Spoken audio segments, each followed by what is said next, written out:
Hello दोस्तों, good morning. कैसे हैं आप? चलिए बच्चों, आप लोगों के लिए एक आवश्यक सूचना दे देना चाहता हूं कि इस चैनल पर आज से प्रत्येक दिन केमिस्ट्री की 10 ऑब्जेक्टिव के ऊपर बात की जाएगी और इसका वीडियो प्रत्येक दिन आपके पास मॉर्निंग में पहुंच जाएगी।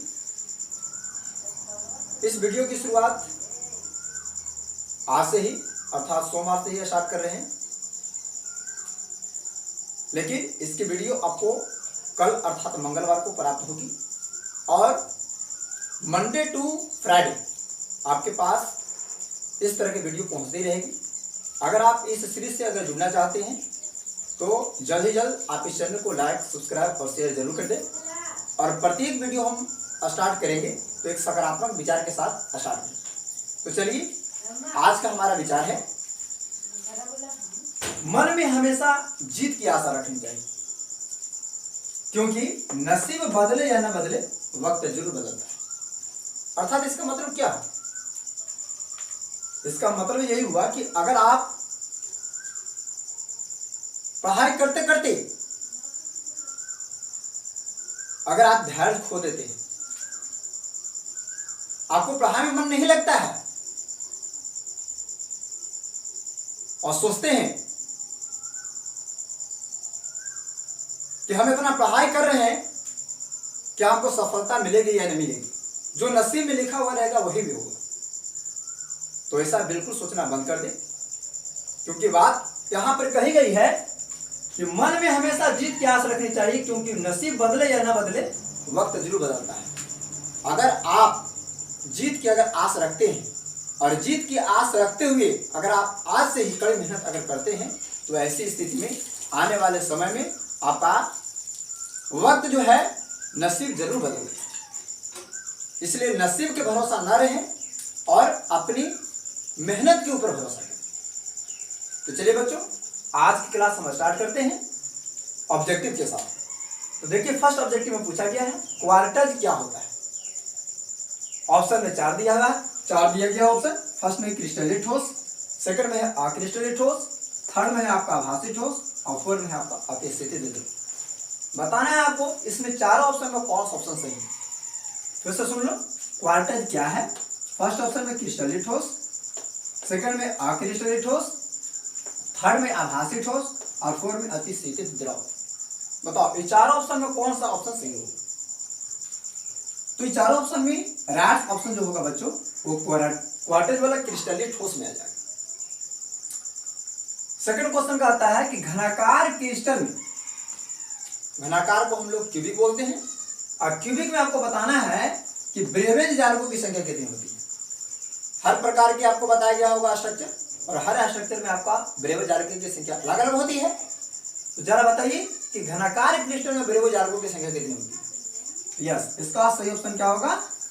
फर्स्ट होगा, यानी 3 होते हैं आपका घनाकार क्रिस्टल में ब्रेवेज जालकों की संख्या। थर्ड पूछा गया बच्चों कि अंतः केंद्रित घनीय व्यवस्था में रिक्त स्थान का प्रतिशत कितना होता है। अंतः केंद्रित क्या है तो कौन सा कैंसिल होगा? यस, बीसीसी होगा। तो बीसीसी में पूछ रहा है कि रिक्त स्थान का प्रतिशत कितना होता है। तो जैसा कि आपको बताया जा चुका होगा कि बीसीसी में संकुलन क्षमता होता है 68%। तो 68% होता है, तो जब 68 को अगर 100 में से माइनस कर दीजिएगा तो आपका बचेगा सही ऑप्शन 32, यानी बीसीसी में आपका जो है 32% हो जाएगा आपका रिक्ति।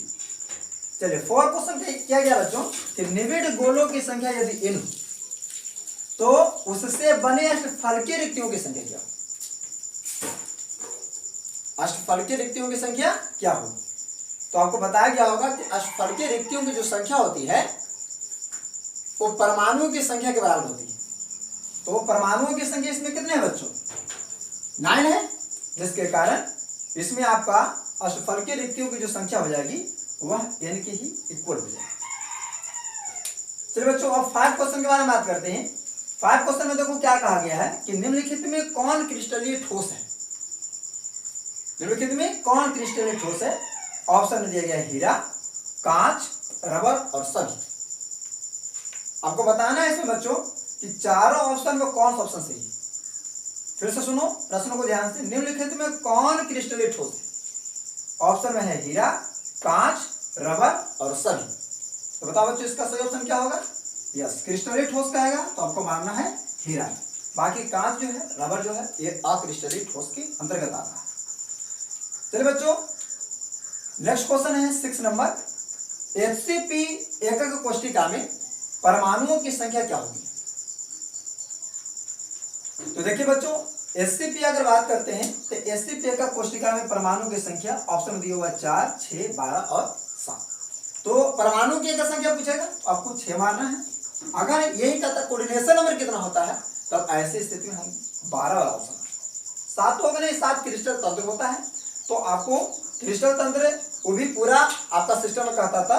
लेकिन अगर आपको जो है HCP में सिर्फ परमाणु की संख्या पूछा है तो आपको कितना बताना है बच्चों? 6 बताना। चलिए 7 नंबर क्वेश्चन देखिए। 7 नंबर में बताया गया है, पूछा गया है कि विशेष इकाई सेल में मुक्त खाली जगह कितना प्रतिशत होता है? यह प्रश्न है और आपका थर्ड प्रश्न, दोनों एक ही क्वेश्चन है लेकिन थोड़ा सा यहाँ पर लिखने का ढंग अलग अलग है। तो देखो यहाँ पर बीसीसी कहा था, यहाँ पर अंतर केंद्रित घनीय व्यवस्था कहा था, दोनों सेम ही चीज है। तो बताओ बीसीसी में यानी अंतर केंद्रीय इकाई सेल में जो है आपका कितना प्रतिशत होता है? 32% यानी 32% होता है मुक्त खाली जगह। चलिए 8 नंबर देखिए। 8 नंबर में क्वेश्चन में पूछा गया बच्चों कि सोडियम ऑक्साइड Na2O में सोडियम का सहसंयोजक संख्या कितना होता है? तो देखिए Na2 इस प्रकार के अगर कोई भी कंपाउंड अगर आपको दिखता है, कोई भी आयनिक सॉल्यूट दिखता है तो इस तरह के जो कंपाउंड का जो स्ट्रक्चर बनता है वो एंटी फ्लोराइड स्ट्रक्चर का होता है, जिसके बारे में आप थ्योरी में अच्छी तरह से पढ़ोगे। एंटी फ्लोराइड स्ट्रक्चर किसका किसका होता है?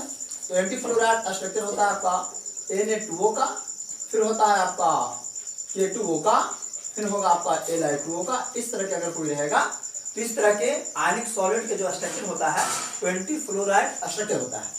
तो एंटी फ्लोराइड स्ट्रक्चर जो भी रहेगा उसमें जो स्टार्टिंग वाला जो एलिमेंट रहेगा वो सब पॉजिटिव होता है और बाद वाला जो एलिमेंट रहता है वो आपका नेगेटिव होता है।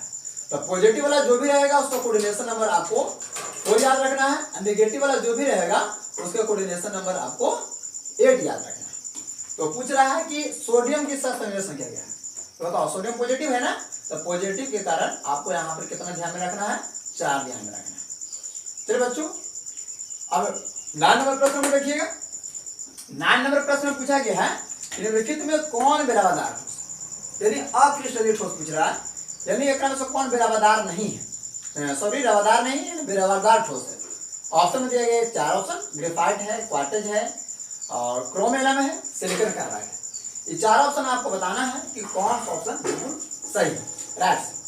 फिर से सुन लो क्वेश्चन, निम्नलिखित में कौन बेरावादार ठोस है? 4 ऑप्शन दिया गया है, इसमें आपको सही ऑप्शन बताना है।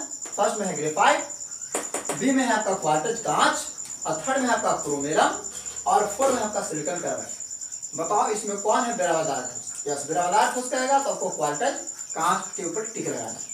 बाकी ग्रेफाइट है, क्रोमेलम है, को कहते हैं ना सिलिकॉन कार्बाइड, इसका फॉर्मूला होता है SiC। इस सब के सब आपका क्रिस्टलीय ठोस है यानी रवादार ठोस है। चलिए लास्ट क्वेश्चन के बारे में बात करते हैं। लास्ट क्वेश्चन है निम्नलिखित में कौन लौह चुंबकीय को दर्शाता है? तो बताओ इसका सही ऑप्शन क्या होगा? फर्स्ट ऑप्शन में दिया गया है CrO2, सेकंड ऑप्शन में है MnO2 manganese oxide, chromic oxide और Fe3O4 फेरिक ऑक्साइड और MnO2 मैग्नीज ऑक्साइड।